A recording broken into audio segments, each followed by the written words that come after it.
ఢిల్లీలో జరుగుతున్న ఏఏ సదస్సులో యూత్ కాంగ్రెస్ నాయకులు ప్రవేశించి ప్రధాని మోడీని అవమానించడం నిరసిస్తూ శనివారం విజయనగరం జిల్లా కాంగ్రెస్ పార్టీ కార్యాలయం వద్ద బీజేపీ శ్రేణులు ధర్నా నిర్వహించాయి. కాంగ్రెస్ పార్టీ చర్యలకు వ్యతిరేకంగా వారు నినాదాలు చేశారు. రాహుల్ గాంధీ వెంటనే ప్రధాని మోడీకి క్షమాపణ చెప్పాలని డిమాండ్ చేశారు. అక్కడ ఉన్న కాంగ్రెస్ పార్టీ జెండాలను వారు తగలబెట్టారు. పోలీసులు వారిని అడ్డుకుని వివాదం జరగకుండా అడ్డుకున్నారు. ఈ కార్యక్రమంలో బీజేపీ నాయకులు కార్యకర్తలు పెద్ద సంఖ్యలో పాల్గొన్నారు. Congress down down.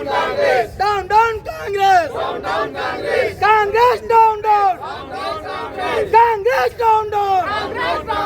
Congress down down.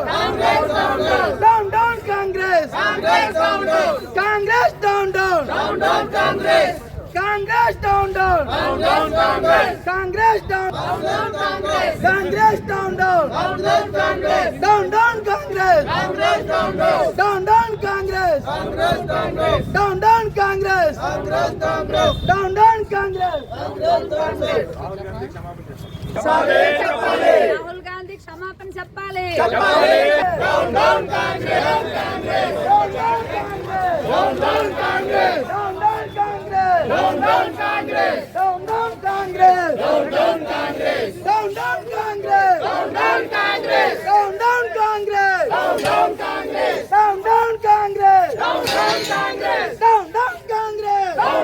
Down down Congress. Down down Congress. Down down Congress. Down down Congress. Down down Congress. Down down Congress.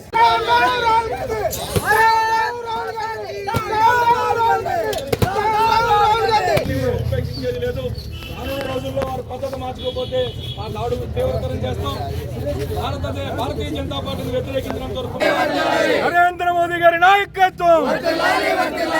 ఢిల్లీలో జరుగుతున్నటువంటి ఏఐ సమిట్ ప్రపంచంలో ఉండేటటువంటి టెక్ దిగ్గజాలు చాలామంది దేశ ప్రధానమంత్రులు కూడా అక్కడికి రావడం జరిగింది. అటువంటి ప్రతిష్టాత్మకంగా భారతదేశంలో మన ఢిల్లీలో భారత్ మంటపంలో జరుగుతున్నటువంటి ఏ సమిట్ పైన కొంతమంది కాంగ్రెస్ గూండాలు దాడి చేయడం ఏదైతే ఉందో దాన్ని పూర్తిగా ఖండిస్తున్నాం.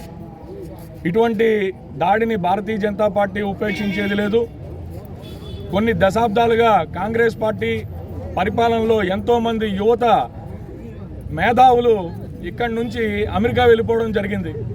వీరు మన దేశంలో ఉన్నటువంటి మేధస్సుని ఇక్కడే ఉండేటటువంటి కంపెనీలని స్థాపించి రానున్నటువంటి దశాబ్దం ఏదైతే ఉందో రానున్నటువంటి దశాబ్ద కాలం మొత్తం కూడా ఏఐ తాలూకు దశాబ్దం, ఆర్టిఫిషియల్ ఇంటెలిజెన్స్ ఏదైతే ఉందో అది రానున్నటువంటి రోజుల్లో ప్రపంచాన్ని శాసించేటటువంటి పరిస్థితిని మనం గమనించాలి. అటువంటి ఆర్టిఫిషియల్ ఇంటెలిజెన్స్ అనేటటువంటి బృహత్తరమైనటువంటి కార్యక్రమం ఒకటి ఏర్పాటు చేస్తే ప్రపంచ దేశాలన్నీ కూడా భారతదేశాన్ని కొనియాడుతూ మన యొక్క యూపీఐ పేమెంట్లను కొనియాడుతూ ఆర్టిఫిషియల్ ఇంటెలిజెన్స్లో మనం వేస్తున్నటువంటి ముందడుగుని కొనియాడుతూ ఉంటే కాంగ్రెస్ పార్టీ మాత్రం దాని మీద దాడి చేయడం జరిగింది. యువతకి ఉపాధి ఉద్యోగ అవకాశాలని కల్పించేటటువంటి కార్యాచరణ ఇది. ఎన్నో కంపెనీలని ప్రపంచ దిగ్గజ కంపెనీలని భారతదేశానికి తీసుకొచ్చేటటువంటి కార్యాచరణ.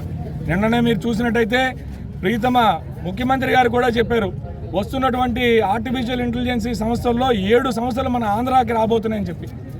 7 సంస్థలు మన ఆంధ్ర రాష్ట్రానికి రాబోతున్నటువంటి ఇటువంటి తరుణంలో ఈ కాంగ్రెస్ పార్టీ వాళ్ళు ఏదైతే అక్కడ భారత మంటపం మీద దాడి చేశారో దీన్ని భారతదేశం మీద దాడిగానే చూడాలి. భారతీయ జనతా పార్టీని వ్యతిరేకించవచ్చు, భారతీయ జనతా పార్టీ విధానాలను వ్యతిరేకించవచ్చు, కానీ భారతీయ జనతా పార్టీని వ్యతిరేకిస్తూ కాంగ్రెస్ పార్టీ భారతదేశ వ్యతిరేక శక్తిగా మారడం ఏదైతే ఉందో దాన్ని ప్రజలందరూ గమనిస్తున్నారు.